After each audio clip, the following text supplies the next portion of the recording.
여러분 반갑습니다. 이번 영상은 한국 여성들의 눈높이는 언제쯤 내려갈까라는 영상에 달렸던 댓글을 리뷰해 보도록 하겠습니다.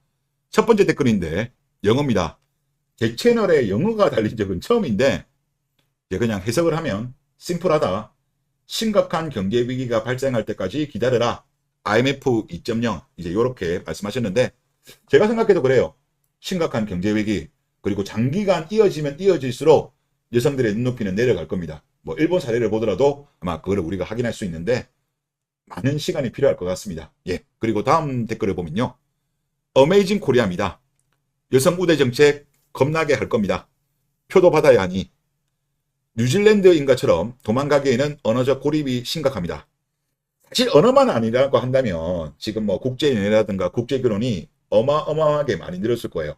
아, 그리고 한 가지 좀 이야기를 했으면 하는데 오늘 통계청에서 발표했었던 5월 인구 동향 같은 경우 지금 혼인 건수가 좀 반등했어요. 그 반등했는데 많은 분들의 의견을 보면 국제 결혼이 좀 늘어서 반등한 것이 아닌가라는 그런 이야기들을 하셨어요. 지금 통계청에서는 이게 1년에 한 번 정도는 국내 결혼과 국제 결혼에 대해서 나옵니다. 하지만 매달 매달 발표하는 인구 동향 같은 경우는 국제 결혼 건수는 몇 건인지 우리가 확인이 안 돼요. 그래서 제가 봤을 때 그 부분은 나중에 지나봐야지 확인할 수 있지 않겠냐 그 말씀을 드리겠고 하여튼 국제 결혼은 많이 늘었을 거예요. 작년 11월에 베트남론이 터진 이후로 아마 지금쯤이면 결혼 성사되고 혼인 신고하는 건수가 많이 늘어서 아마 그것도 플러스로 많이 작용했을 것 같습니다. 자, 다시 돌아와서 그러면 이왕이면 한국어를 하는 사람들, 한국어에 관심 있는 사람들이랑 연애하면 상당히 유리하죠. 그러면 우리가 방법이 제가 봤을 땐 두 가지가 있다고 생각되는데 현지에 가서 꼬실 때, 현지에 가서 만나려고 할 때는 일단 첫 번째로는 세종 학당의 주변에서 어슬렁거리는 거죠.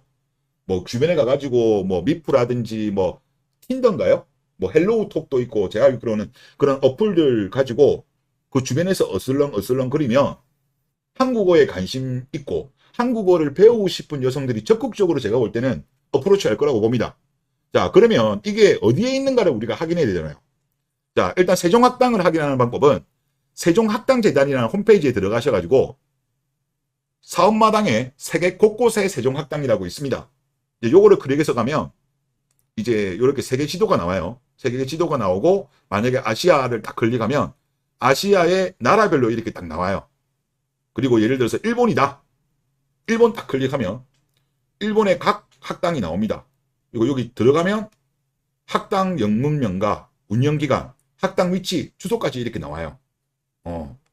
요런 거를 한번 좀 잘 열어보시면 되지 않겠냐. 엄청나게 많아요. 아프리카만 해도라도 12개. 모로코 같은 경우도 뭐 라바트 세종학당? 뭐 이렇게 나오죠. 유럽을 가더라도 많습니다. 덴마크도 있고 독일도 있고 라트비아, 러시아, 루마니아, 트리키에. 트리키가 우리나라랑 좀 사이가 좋잖아요. 요런데 이제 주변에 어성걸리는 방법이 있고 그 다음 방법으로는 뭐냐? 한국어를 전공하는 사람을 어프로치 하는 거죠. 그럼 어디에서 확인할 수 있냐? 한국국제교류재단이라는 데서 확인이 가능하더라고요. 여기 홈페이지에 들어가셔가지고 중간에 내려가다 보면 해외 한국학 한류 현황이라고 있습니다. 여기를 이제 클릭을 하면 지도가 뜹니다. 세계 지도가 뜨고 예를 들어서 여기 일본 같은 경우에 예를 들어서 딱 클릭을 하잖아요. 그러면 여기에 각 대학교별로 교양을 제공하는지 전공인지 이런 게 나와요. 근데 일본 같은 경우는 전공보다는 거의 다 교양이더라고요. 거의 교양으로 되어 있고 우리나라하고 이제 아무래도 좀 교류가 많은 베트남이 제일 많습니다. 제가 보니까 베트남이 보면 제일 많아요.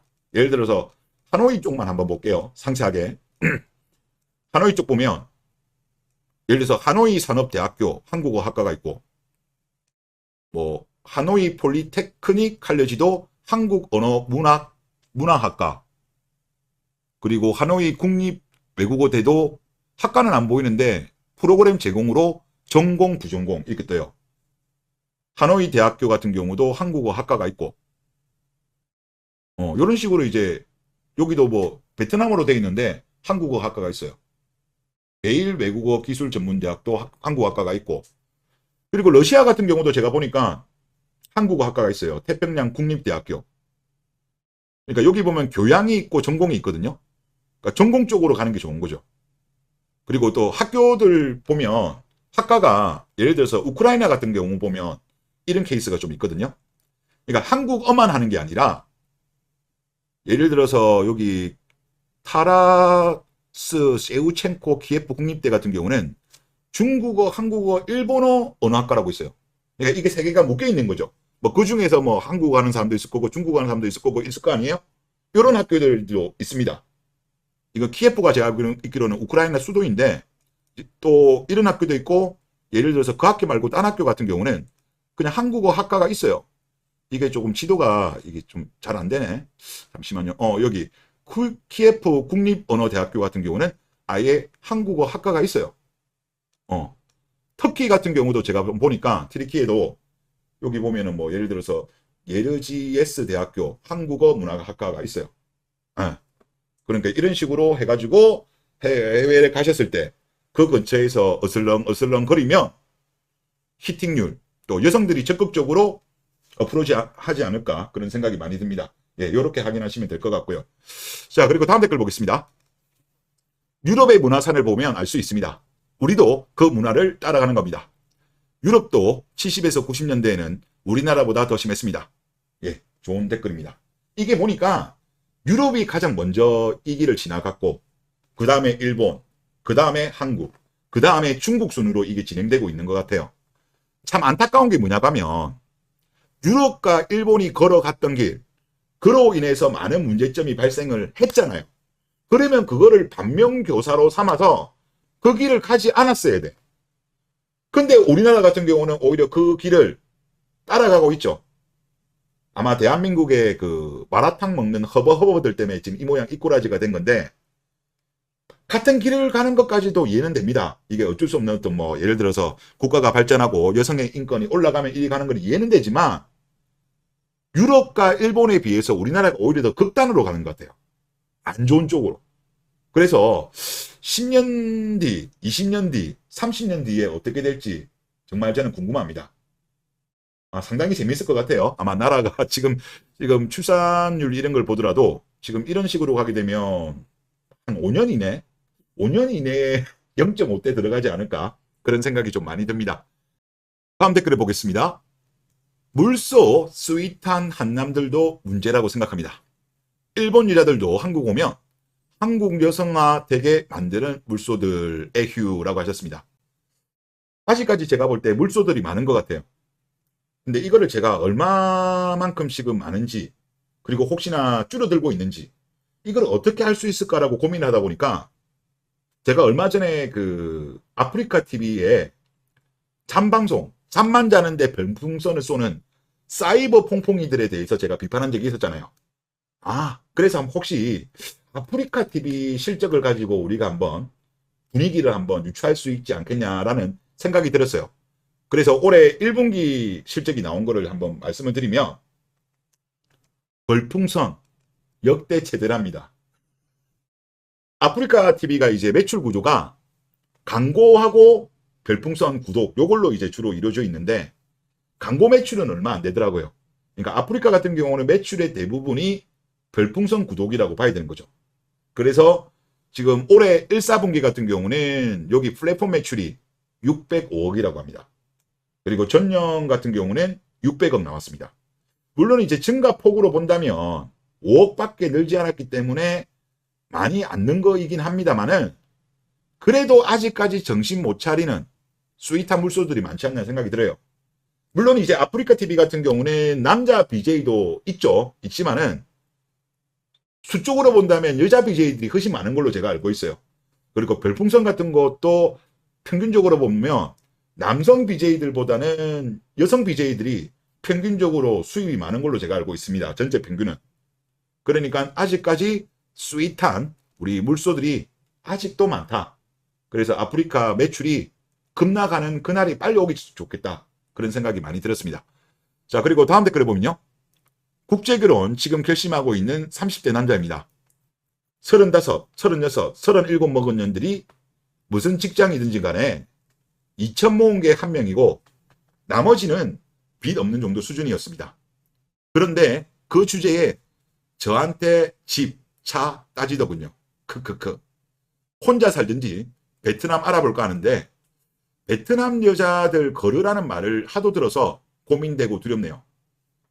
이 베트남 여자들 거르라는 말 있잖아요. 제 댓글에도 보면 한 번씩 그런 거 많이 오는데 사실 뭐 이게 남자인지 여자인지는 제가 모르니까 사실 뭐 확인은 안 됩니다만은 저는 이거 전혀 신경 쓸 필요 없어요. 오히려 이 남자들이 만든 집단 지성의 힘으로 만든 베트남론을 뭉개기 위해서 특히 여러분도 아시겠지만은 지금 중개업체를 통한 국제결혼 같은 경우는 베트남이 가장 활성화되어 있어요. 나머지 국가 같은 경우는 거의 연애 결혼을 해야 되거든요. 그러다 보니까 특히 이제 베트남을 걸으라고 하는 이유가 저는 여성들이 이러지 않나 싶습니다.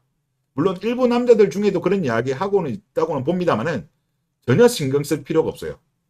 그리고 여러분도 아시겠지만은 대한민국 남자를 가장 싫어하는 게 누구예요? 한남 유충이라고 놀리고 그러는 여성시대 이런 여성 세력들 아닙니까? 그런데 그들 한국 남자를 가장 싫어하는 그들도 베트남 국제결혼에 대해서는 반대합니다. 어느 누구보다 한국 남자를 싫어하는 그들이 만약에 베트남 국제결혼이 한국 남자가 엿대는 케이스라고 한다면 그들은 오히려 베트남 국제결혼 제발 한남들아 한남 유충들아 결혼하라고 할 거예요. 그럼에도 불구하고 그들은 지금 발작을 하고 있습니다. 그러면 진실이 뭘까요? 한국 여자 반대로 가는 게 진리입니다.